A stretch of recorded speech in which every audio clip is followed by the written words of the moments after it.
everyone. Good morning. Can everyone hear me okay? Yeah, awesome. So lovely to see some familiar faces and some new faces as well.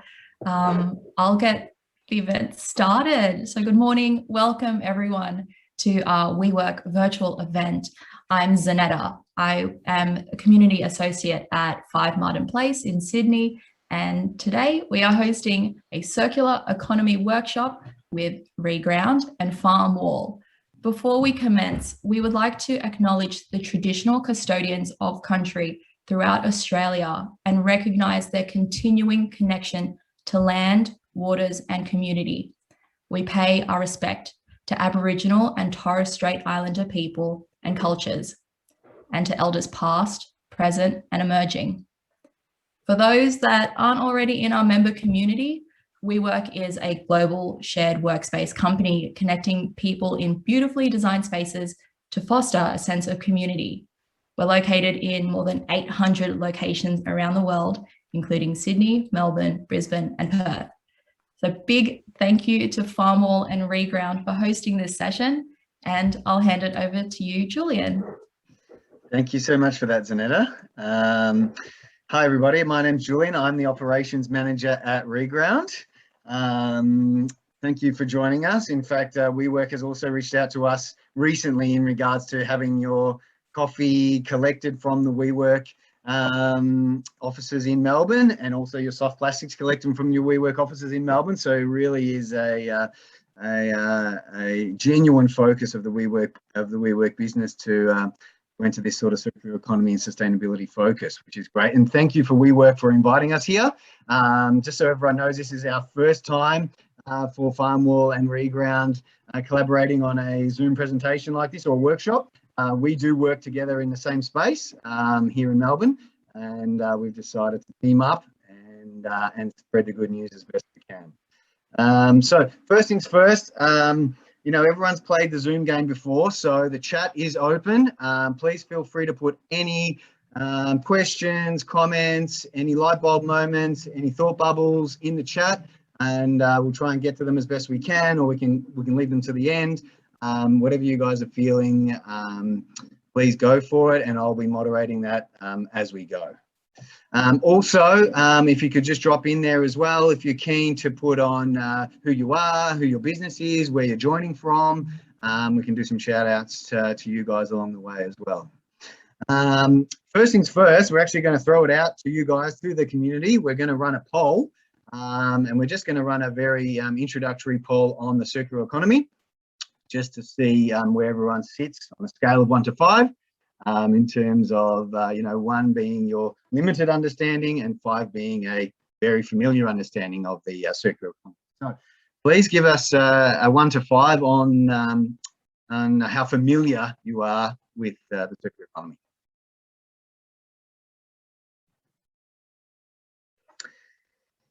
Okay, it's definitely trending towards a not familiar / maybe familiar. We do have some people that are quite familiar, which is good. I'm not 20 out of 20. Everyone's answered. All right, we're done. Okay, yeah, so we'll come back to this at the end, but yeah, as you can probably imagine, we're sort of skewing towards the not familiar side, which is great for right now, because hopefully by the end of this, you're going to all become 4s and 5s and very familiar. So we'll get back to that. Where we're going to start is a little bit of an introduction from Nina, who is our founder and managing director of Reground, and then over to Gert, who is the founder of, I'm not sure if he refers to himself as a managing director, but of Farmwall, and so they'll give us a quick snapshot of both social enterprises, or both enterprises, and what they do. So Nina, do you want to kick us off with Reground? Yes, thank you. Thank you so much for having me here today. So Reground is a business that started in 2014 when I was working at a cafe in Brunswick East. And I had just come from Denmark, and where we have a very sophisticated waste infrastructure set up. And as I was working as a barista in this cafe, I was throwing a lot of coffee waste into the landfill bin. I didn't really know much about landfill. So in late 2014, I started doing a lot of research and learnt that it's just a hole in the ground. And I thought, I can do something differently here. I bought a bin and I started wheeling 80 kilos of coffee down to a local park series. And that was the first of the Reground model, which is now much bigger than just coffee, but it all deals with a single stream collection of very specific waste materials. So we collect, like Julian said, coffee and also chaff, which is a byproduct of the coffee roasting process, and soft plastics. So we have our collection arm, which is probably what most people know us for. So collecting waste and then taking that back to the local community. So another very important thing we talk about is hyperlocal recycling. And so we engage a lot of home gardeners and community gardens. They take our coffee and our chaff and use that for many different things.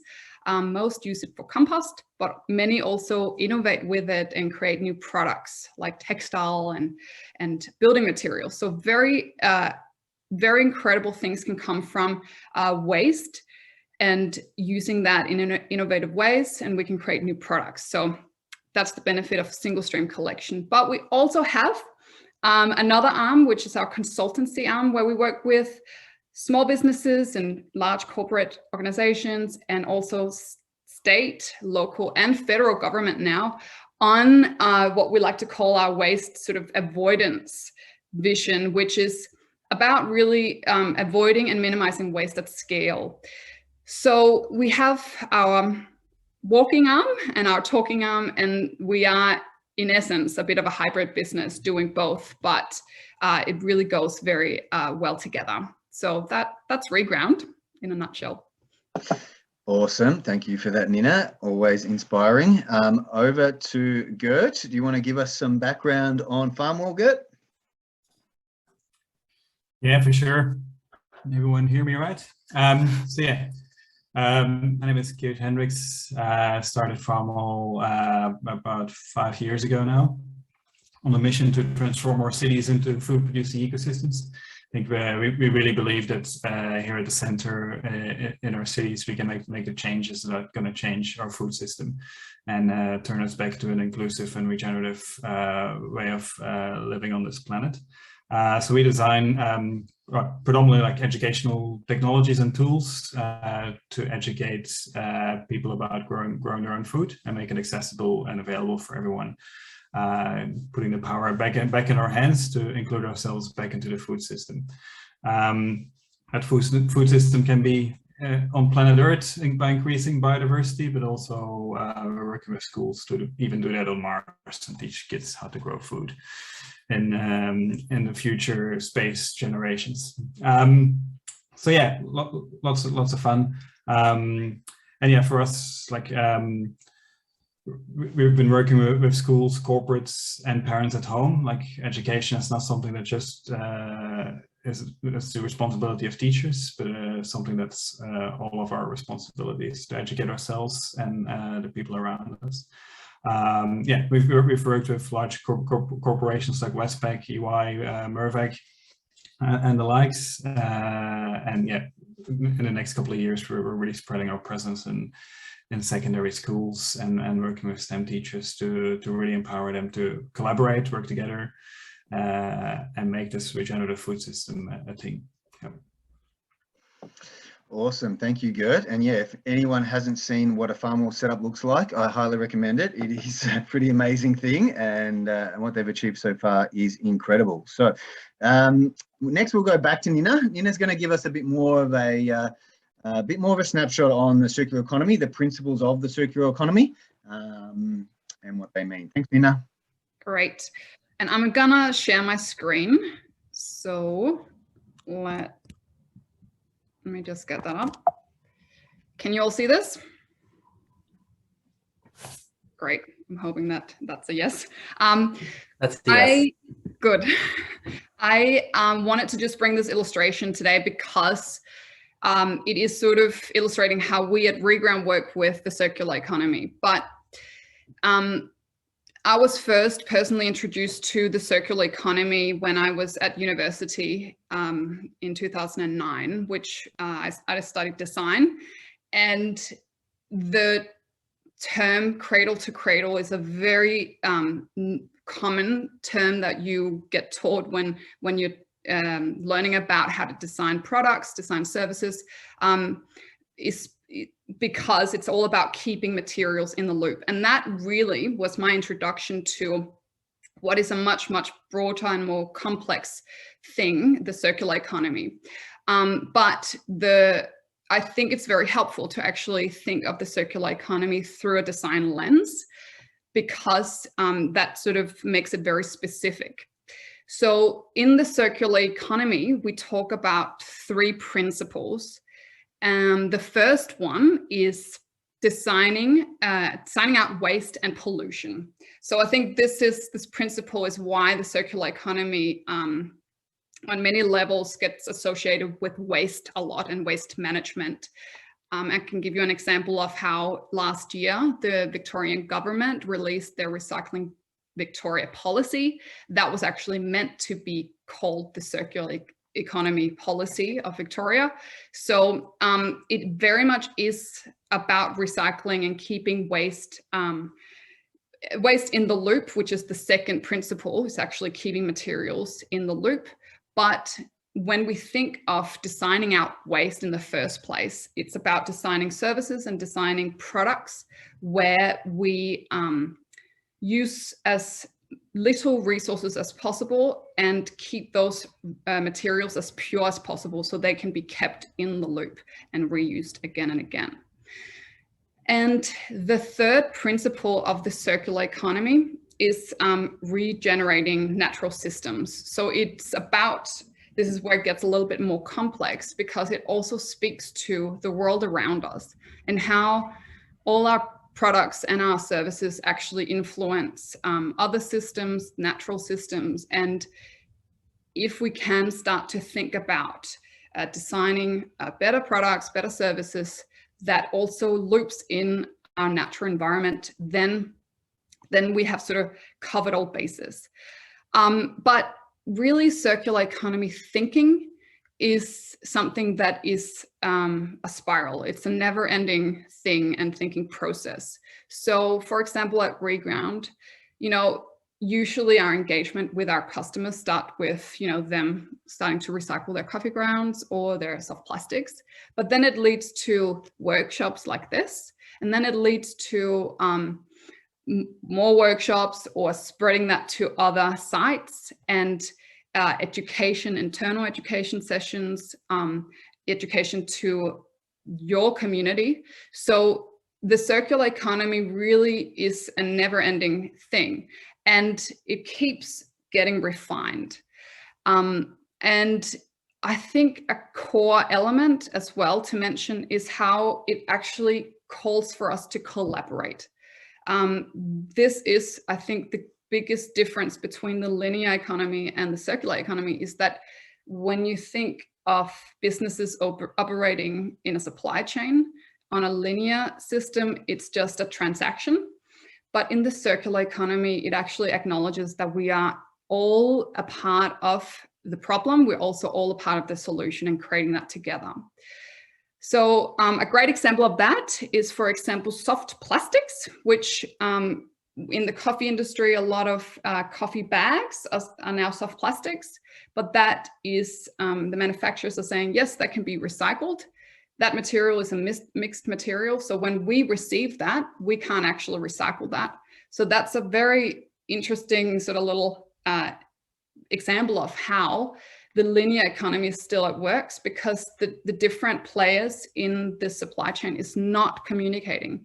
So in the new era of business and the world, we are going to have much more conversation amongst different businesses, amongst the community, and also on other levels of our society, like politicians, we're all going to design systems and products and services that sort of incorporates all aspects and stakeholders. So designing out waste and pollution, keeping materials in the loop, and also regenerating natural systems. Those are the three key principles of the circular economy. Awesome. Thank you for that, Nina. That gives us a good starting point, which leads us into a little panel discussion with Gert and Nina on a few of the burning questions of the right now in terms of the circular economy and how it relates to people and businesses. So we'll just get them in focus with myself. Perfect. So we'll start off with Gert, and something I have been thinking about actually recently, Gert, and what I wanted to ask you was, why is it that it seems like now there's such a big focus on the circular economy, and this term keeps coming up more and more and more? Why do you think that's happening now? Yeah, personally, I don't think it's coming up enough yet. It should be a lot more prominent than it currently is. And the timelines that's set for 2030, 2040, 2050, they're all great, but in reality, it should be 2021, 2022. Yeah. So the circular economy should be on everyone's mind, and it's longevity for business. Designing your models to be closed loop, and not only regeneratively for the planet, but also if there's a planet, you can stay in business. And I think the effects of business on the climate, has been significant, and the awareness is growing quickly. But also businesses are starting to feel the consumers' demand for change, and starting to see impact on their sales and future projections of sales. But yeah, where do you start? The big questions, like how do you turn a business from linear to circular, and who's going to pay for that? Yeah. And I suppose, Nina, coming over to you, I mean, we talk a lot of, there's a lot of crossover between the circular economy and sustainability, and the circular economy and, the natural environment, but does it only relate to those areas? I mean, can the circular economy or companies in the circular economy come from outside sustainability and waste? Yeah, I mean, the circular economy is a much broader concept. I think you can think of sustainability in different ways, because financial sustainability is a thing as well, right? So the circular economy is sort of speaking to those sort of what we maybe traditionally would call the triple bottom line, like the social, the environmental, and the financial. But I think the key element is that if you're sustainable in all these three categories, then you are probably most likely a successful business, right? But I think it's so sustainability. If you are employing people and you're not actually generating an income, then it's going to not be long. It's not going to be last that long. So you have to think of the circular economy as something that has to kind of tick a few boxes. So I think traditionally sustainability, that term has been, I think it's very vague. I don't think people think different things when they think of sustainability. Probably traditionally we think of sort of like composting and natural systems and looking after conservation, that type of stuff. But I think it gets really interesting when you start to expand on that and actually think of business. Can a business be sustainable? Can a business also create environments where you sustain your people? Like, I think another really core focus that will come out from the circular economy discussions will be a greater focus on people management, because humans are a resource as well. And in terms of well-being, that's something that's going to benefit us all, and in turn will benefit the business. Yeah. I mean, I think, what you're talking about is more holistic, rather than just sustainability. Is a more holistic approach to business. Incorporating well-being as well as sustainability and everything else. And so, Gert, I mean, how would you, if you were how would a business take the first step on this journey? Like, how would someone at WeWork, or how did you, or, you know, how does a business start moving in the direction of becoming a participant of the circular economy? Yeah, good question. Yeah, I think everything starts with education, so informing yourself, but also including your staff and your teams to actually really start asking the questions. Okay, if we apply that to our business, how does it look like, and how can we start, first of all, brainstorming and asking big questions to everyone in the business, and that's where you actually can increase employee engagement immensely, because if you actually start to include your staff in the design process of that, the level of purpose that they feel within your organization goes up incredibly. Can start with little things, indeed, like getting your coffee grounds picked up, but on the other end of that is especially like when you're designing products and when you're manufacturing physical materials, it's like how can you take away ownership and actually move towards a membership only model? How can you take away a product and take responsibility of bring that product back? And that's where I see huge potential in businesses to actually execute on social purposes. Because when those products come back and you need to repurpose them and reuse them and recycle them, that's where there's a whole new opportunity for our economy to create jobs and meaningful work opportunities. And there's actually an opportunity to collaborate not only with other organizations, but with social enterprises and non-for-profits, to make sure that you can actually fill those funding gaps with government support and grant support, and actually create meaningful outcomes for the people involved.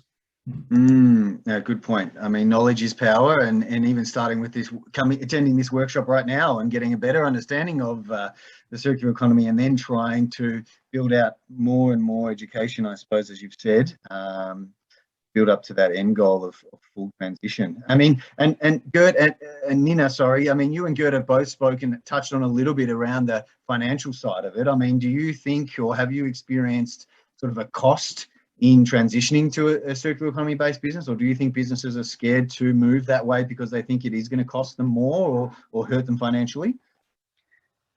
I think like it's hard to actually also be sort of put the finger on, like, am I a circular economy business or not? Like, I think we all have to operate in the circular economy. It's going to happen sooner rather than later. And I think if you are retrofitting a model to kind of fit within operating in a different way within the circular economy, where you will have to collaborate, where you will have to engage with your suppliers in a less transactional way and more sort of a two-way street kind of way, then there will be some cost to it. And I don't necessarily think that that's a bad thing, because there will be a cost to doing it the normal way as well.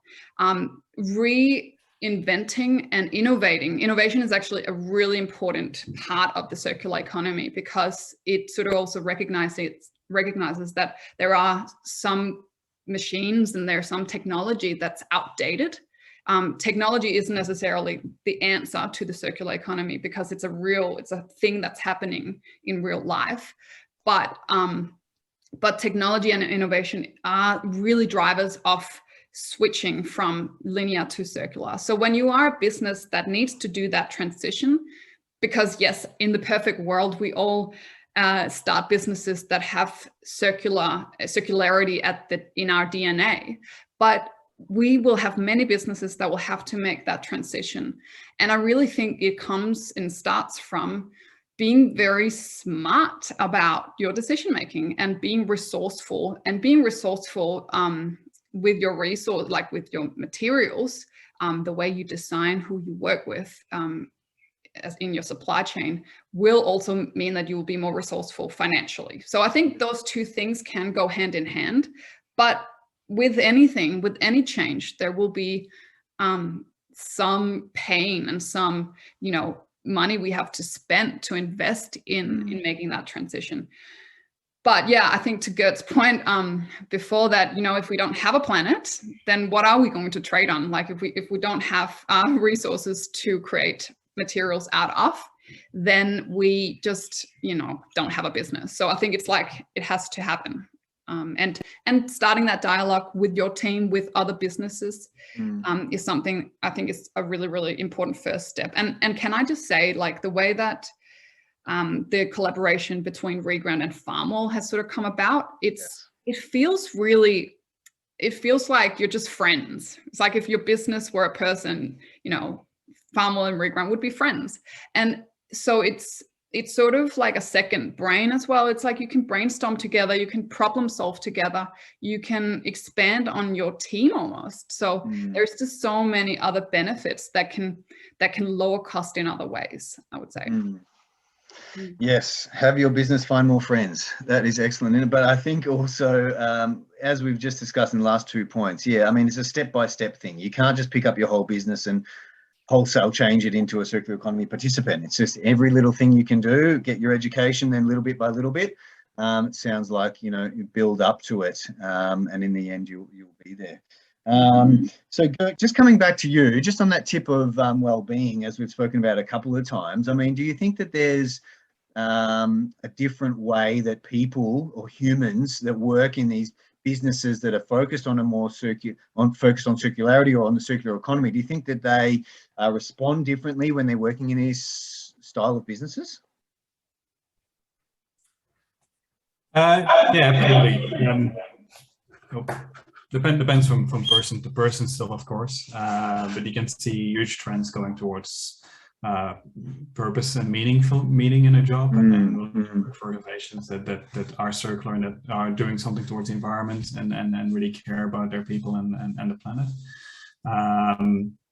So yeah, and that sense of purpose contributes to well-being. And when there's more of when you're feeling more included in the company's trajectory, when you're feeling that there's more space to include yourself in greenery, involve yourself in social and environmental purposes and regeneration, acts of regeneration. If there's space to go volunteering, to go to actually become active and play a part, and to make friends with other organizations. And it actually includes the well-being.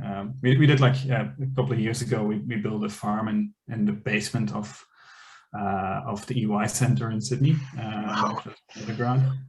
So a place where you wouldn't think about growing any food at all, but like in that little farm was 30 square meters. We invited about like 3 to 4 people every day over lunchtime for a little 30-minute workshop to talk about sustainability and climate change and urban farming, and how growing their own food could give them a way to take action.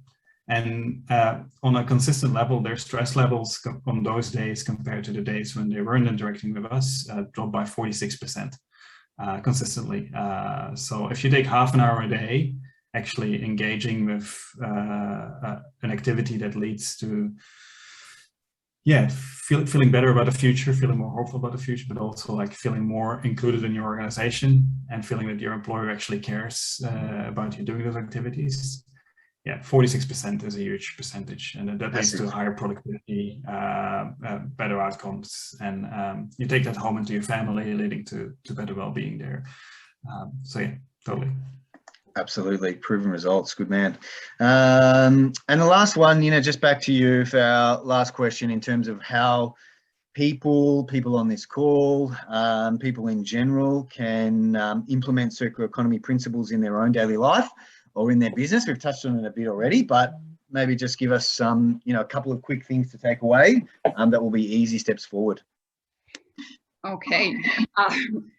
My recommendation is always to start small. If this is something that is new to you in your private life or in your organization, I think it's really about just mapping out the options available to you, because we're all different. We all lead different lives. But, circular economy principles, if you want to create less waste, a good way to do that is actually just do a a bit of an audit of your own habits. Like, what are you throwing out? What are you buying? Like, it's a lot about consumption and changing those habits, but really starting small is really key. And I think on a larger level, it's about, really starting to have a conversation about which systems do you participate in? Which systems are you supporting? I always recommend people, this is not so much, well, it could also be business related, but who do you bank with? Where's your super invested? I really go there first, because those are like some of the major systems that really do influence sort of our society at large. But then as a business, have that conversation with your team. I really think this is not about like one person having the answer. This is a dialogue between human beings, because together we'll create better solutions and better ways out of this linear economy. And reach out to others that are doing it, that are in the process of doing it. It's really important that we create that support network and stimulate that. So those are some first steps. Awesome. All very easy. Everyone can do these sorts of things at home. Okay. Thank you very much for that, Gert and Nina.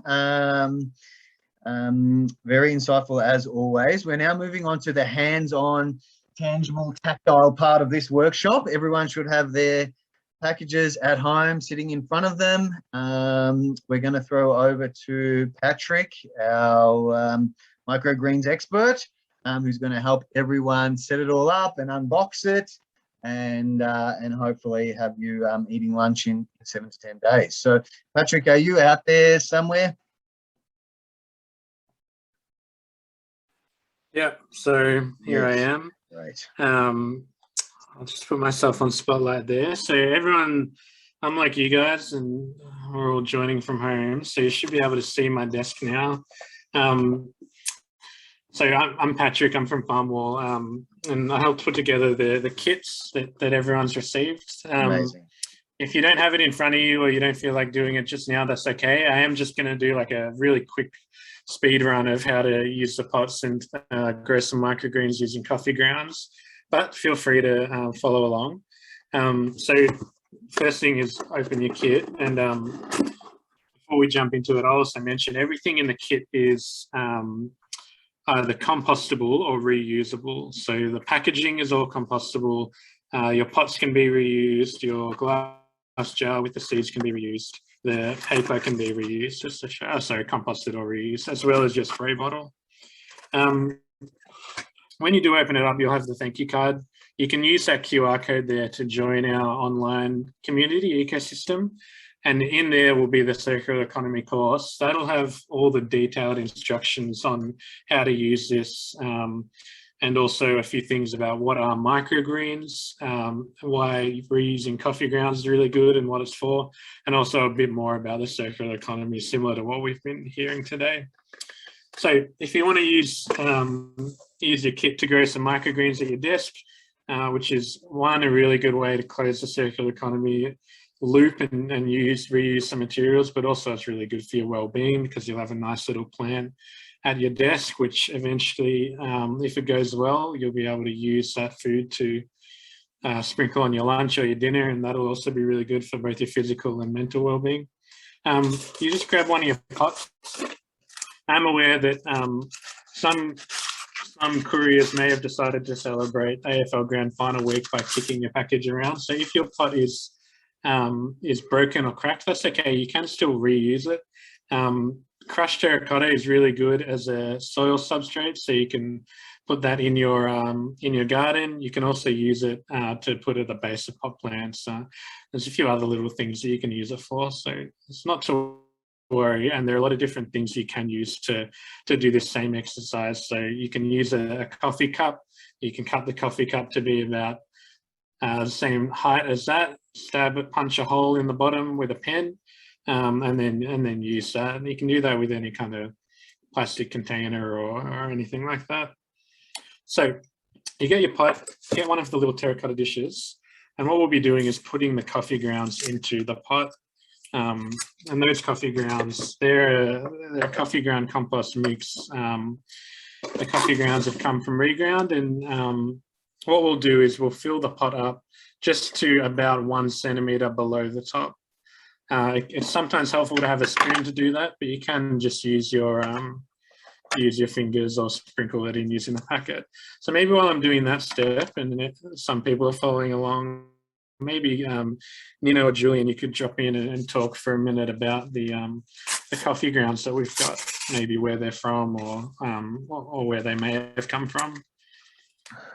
Sure, I'll jump back in. So yeah, as we've been talking about, I mean, Reground's core business has been to collect coffee grounds from all the cafes around Melbourne, or a lot of cafes around Melbourne. We're collecting, 140 plus tons every year, and this is a perfect example of how we close the loop. We collect the coffee grounds. The coffee grounds go into home gardeners, community gardens, composting farms, and then gets turned back into very valuable and very nutrient-rich soil, and then that soil gets used for growing plants again. So it is that perfect example of a loop or a circular economy principle, because coffee beans come from plants, and then we're eventually taking them back to growing more plants. So there's no wastage in the network whatsoever, and you guys are now participating in it by doing this at home, and hence the collaboration between Farmwall and Reground. And there you go. Cool. So yeah, thanks for that. That was perfect timing, because now I've filled my pot up to about 1 centimetre below the top. Once you've done that, if you have water handy, either in a little drink bottle or a cup, or if you're like me and you have a spray bottle handy, a good thing to do at this stage is to just spray a little bit of water onto the surface of the soil just to wet it a bit. And it's okay if you don't, you can keep going and sow your seeds without doing that. I like to do it now just to dampen that soil a bit. The ingredients for germination for any plants, or most plants, and this is the same for when you're growing microgreens, moisture and darkness. So you can add a little bit of moisture now, or when you're done, you can spray it or just pour a little bit of water on. The next step is to get your seeds. They're in this little jar here. If you've got seeds with a green lid, you've got rocket. And if you've got a red lid, you've got red cabbage. You'll have one or the other. What I've got here is rocket. All you do is open it up and just gently sprinkle the seeds onto the surface of the soil. You want it to be about 50% covered. And what may happen if you didn't tap the soil down to be nice and even is it may clump a little bit. You want the seeds to be evenly spread out with a little bit of space between each one. So what you can do is just stick your finger in there and just gently push them around a bit, try and spread them out really evenly. So I've done that there. I could probably add a little bit more, have a bit more coverage. It's okay for it to be a bit more crowded than that, but I won't do that now. What I'll do is the final step, which if you haven't sprayed moisture on, you spray it on now, or pour a little bit of water into the dish below. And then you can get something like a card or a piece of paper, or a little bit of plastic, a bit of cardboard. You can even use an envelope and just cover up the top of the pot like that. What I'll use is the other terracotta saucer. So you just cover it up like that. So that gives us the second ingredient for germination, which is darkness. That the seeds will take 48 hours to germinate and start growing. So after 2 days, take your cover off, and what you should see is little tiny green shoots coming out of each of those seeds, as well as little tiny roots. And what you may see after those 2 days or a few days after that are little root hairs, which are tiny little white fuzzy hairs all around the surface of the soil. A lot of people, when they start, think that that's mold. It's not, it's just root hairs, which is something plants do. They send out kind of like mini roots off of each root to get as much moisture as they can and exchange nutrients with the soil. So after you've uncovered it, keep watering it. You can fill the saucer below with water, or you can spray it each day and make sure the soil stays nice and moist. And then in 7 to 10 days, you should have your microgreens. What they'll look like is tiny little plants with their first 2 leaves, and they'll be between 4 and 10 centimeters long. 10 would be leaving them a long time. The ideal range would be 4 to 6 centimeters with their 2 first leaves. If you've got rocket, they'll be nice and green. And if you've got cabbage, they'll be red or purpley. And that's it. And that's how you grow your microgreens. Once you're done and they're ready to harvest, all you do is you get your scissors, you snip them off, and then you put them on your lunch or on toast or on your dinner. There's all sorts of uses of microgreens. And if you're not sure when a microgreen is fully grown, you can look in the course that we've made, the circular economy course, and you can see a bit more information there about microgreens. The reason we've done this is because we really know the benefits of having plants at your workstation or at home. The wellbeing benefits are significant, and there's a huge amount of research out there that shows how productivity increases, stress decreases dramatically. The positive mental health effects are really, really significant. It can reduce anxiety. Plants can also be very grounding when you're feeling anxious or stressed. There's all this research which points really, really clearly to having plants around us, whether that's in our backyard, at home, or at our desk, does wonders for us in many different ways. And on top of that, we get the physical benefits of eating healthy food like microgreens, which is really, really nutritious. So all of that research is out there. It's really clear. If you want to be more productive, or if you've got employees, you want your employees to be more productive and less stressed, plants are the answer. Growing microgreens at your desk is a fun, cool, kind of sciencey way to do it. And you get some food at the end. The other thing you've got in your kit is your indoor plant food. This is fertilizer that Farmwall's formulated using waste from soldier flies. So soldier fly waste, which would normally go in landfill or be traditionally composted, what we've done is used it to brew this plant fertilizer, which is like other plant fertilizers in that it's high in nutrients for the plants, but it is unlike most plant fertilizers in that it's full of bacteria. So it's activated or bioactivated. So if you spray that on your soil, you can spray it on your microgreens at the start and then maybe once every 2 days as they're growing. You can also spray it on your indoor plants. And all you need to do is, the directions are on the bottle, spray it 2 or 3 times, once or twice a week. That fertilizes the plants, but instead of just feeding the plant and then leaving the soil depleted, which is the way most plant fertilizers work, what we do is keep the soil alive by adding good bacteria to it. So that's another product that we have, which we use to try and close that loop and promote the circular economy practice. And it's also really, really, really good for plants and keeping them happy and healthy long term. So I think that I've covered everything in the kit. Of course, if you've got any questions about it, you can type them in the chat and we can talk about them at the end. Yeah, I might throw it back to you, Julian, unless there's something you can think of. I had a question, Patrick. Is the spray for the foliage or just for the soil? Both. You can spray it on the soil 2 to 3 times a week. Mm-hmm. So 2 to 3 squirts, depending on the size of the plant, twice a week. And that'll inoculate the soil. It is also really good for foliage. What I've noticed when I use it is if you let the moisture sit on the leaves, after a day or 2, it'll dry and it might leave some little light brown spots, which is okay. The leaves will still get the benefits from it and make them nice and rich in their color, which is usually green, but might be something else. But you may just need to wipe off those little brown marks after a day or 2. Just residue or something. Okay, great. I might get some of that for myself, actually. All right. Well, and so Patrick, leaving the terracotta pot, is it just literally on your desk or is it anywhere else in the house? Yeah, great question. So you can put it anywhere. If it's on the windowsill in direct sun, that might be a little bit too much for the plants, especially for the microgreens, especially if you've got a north-facing or west-facing window.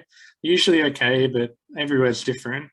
They don't need a huge amount of light. So if you've got a kind of dark desk corner or whatever, they'll be okay there. The best thing is a moderate amount of light. So in a nice bright room, anywhere, it can be on a bench or on the floor or wherever, just somewhere where your cat's not going to knock it over and your kids aren't going to knock it over. But yeah, as long as it's not super low light and as long as it's not getting completely scorched by the sun every afternoon. And then once the greens have started taking, do they move or leave them in the same spot?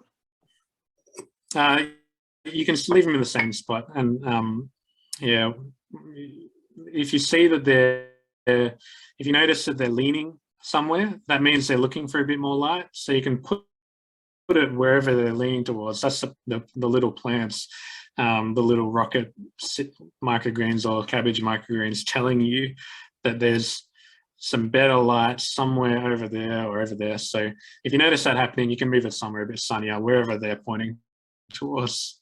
That's this is something I really love about plants, is they talk to us. They might sound a bit crazy, but plants do talk to us. They just don't use words, they use actions. So when they're leaning, they're saying, hi, this is great, but I just need a bit more light, please. Good man. Thank you. Anyone else got any questions for Patrick while we're here, while the expert's in the house? Just quickly, Pat, maybe you could touch on how the indoor plant food is derived from food waste a little bit. Yeah, so the soldier flies, which there's soldier fly farms out there, and they're given food waste. So that's the input, or I guess like the traditional linear end of the circular economy, where that food might end up in landfill. Instead, that food is given to soldier flies for them to eat and then compost, and basically their waste. So their droppings, as well as some soldier fly, some like dead soldier flies or their skin or shells or wings, they all end up being a dried out, what we call frass. We get bags of that, and we then brew that through a brewing process that produces this activated liquid. What that does is brewing that waste ends up converting the ammonia in the waste, which is not what you want to be giving your plants, into nitrates, which is what you want to be giving your plants. They really love those nitrates, and it also activates and promotes the life of a lot of the bacteria that live in that waste, and then that ends up coming in this liquid.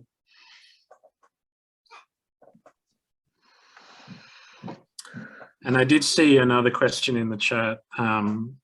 Correct me if I'm wrong. I think someone asked if they could put their own coffee grounds in. Absolutely, as long as they're used. And what happens is, if you use coffee grounds and then you put them into the compost, they'll decompose until they're ready to use like a compost, like a humus.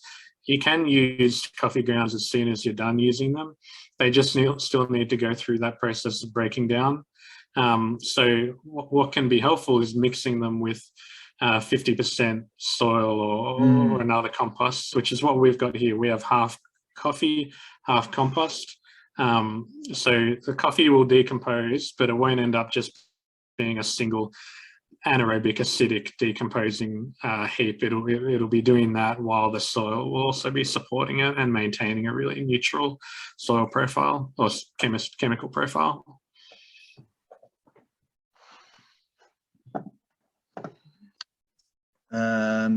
Good stuff. Anyone else? I have a quick question. Yes. About the seeds. Are they safe to just like scatter in my garden?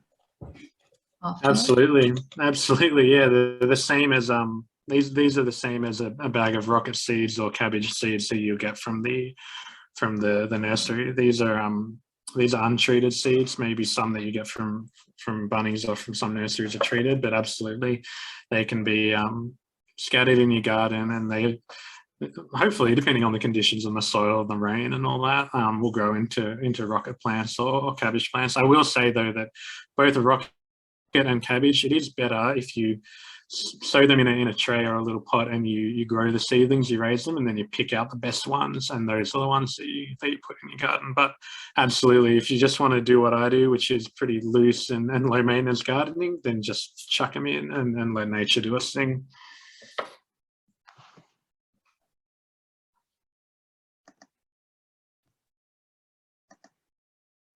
Cool. All right. Well, there's still anytime anyone wants to ask a question, please go for it. Patrick is on the line, right through till we end. So that is actually the end of the formal proceedings for everyone. You've all got something to do or to take home or to watch or to manage over the next few days. And love to hear back on how that all goes. As Patrick mentioned during his presentation, the there is the Farmwall and Reground ecosystem login, where there's a lot more information, a lot more tools, more videos and content for you guys to check out in your own time as well. So please make sure you follow up with that. We are going to cut to another poll to see how much or how much more people understand of the circular economy. Hopefully there's a little bit of a boost in understanding, but I just want to throw it out to everyone in terms of general questions, not just questions about the growing of the seeds, but questions in general about anything. We've got Gert, we've got Nina, and we've got Patrick on the line. So feel free to answer your poll question, but also just throw out anything in a general, you know, take your microphone off and just fire away.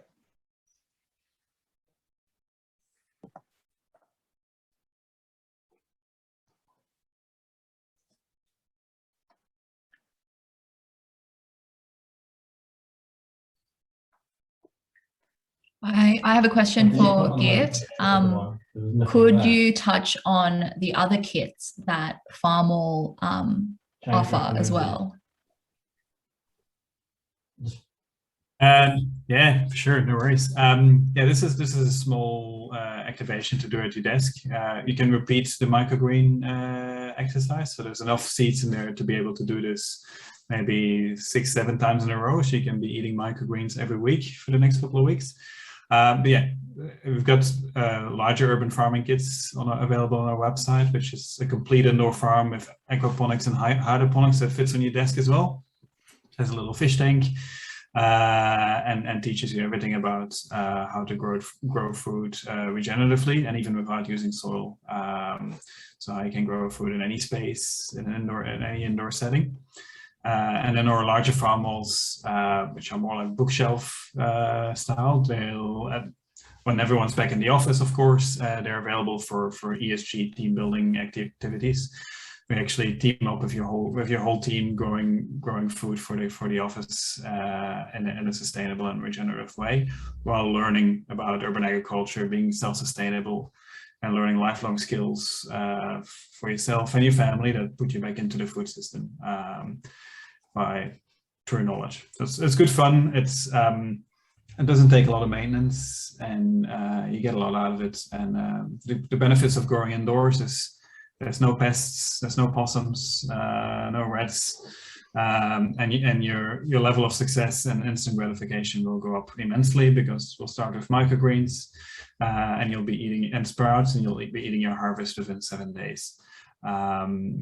Yeah, it's a great way to engage your kids and your peers and your family into not only sharing knowledge, but also starting a conversation in your households and in your team about why is local food and sustainably grown food so important, and how can we all become part of the solution in small and impactful ways. Yeah. Sorry, that was a bit of a rant. Can I also just add to that, before we get into any other questions, is the QR code that comes with the kit takes you into the ecosystem. That's got the course in there, but also once you're in there, you have access to a lot of other things that Farmwall does. So we have some videos in there, content. We do live Zoom sessions every week, and we also have events for various different things. For example, we just did a series of events for Biodiversity Month. So that's a really cool platform where you can also post in there and share anything about gardening or urban farming or the circular economy. Yeah, that's it.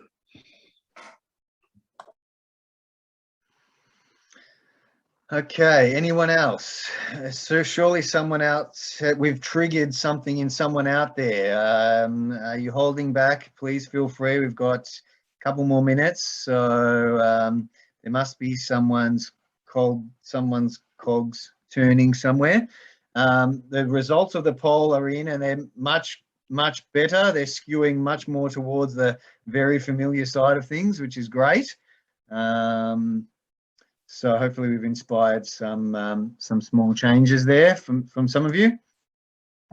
And obviously we really appreciate WeWork inviting us to engage all the WeWork community, to push this message out there and to get the brain ticking over. So let's end with one more question from someone. Does anyone else have something out there before we sign off? I think Tim put a question in the chat box. Tim, yes. How long should your own coffee grounds take to compost before you can use them? So there's varying degrees to, or answers to this question. I suppose I also want to say that, in small amounts, coffee grounds can be used on plants, reasonably quickly after. They don't necessarily have to be composted to be used. But like with any soil conditioner and any fertilizer, obviously there has to be balance. So, you can't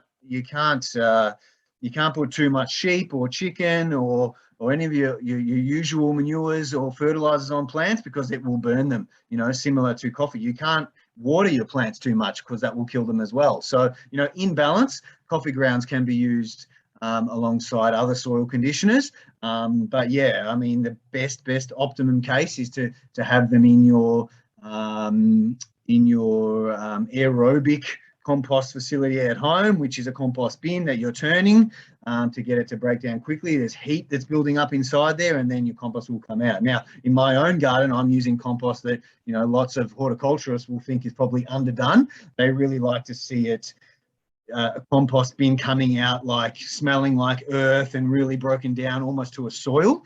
But, I often get a bit too sort of, I wouldn't say lazy, but a bit too eager to get my compost out and get it on the garden. So it probably hasn't broken down to that level.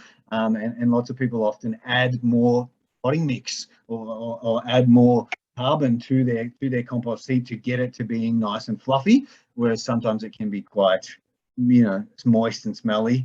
But, when you're at home, you don't have the perfect conditions. So how long do you leave it in your compost bin? As long as it takes for your compost to break down. That varies on the conditions.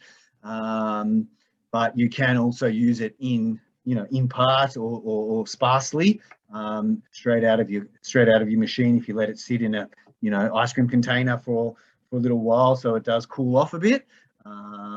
Or as Patrick said, mix it with a little bit of soil from outside and then spread it on your plants from there.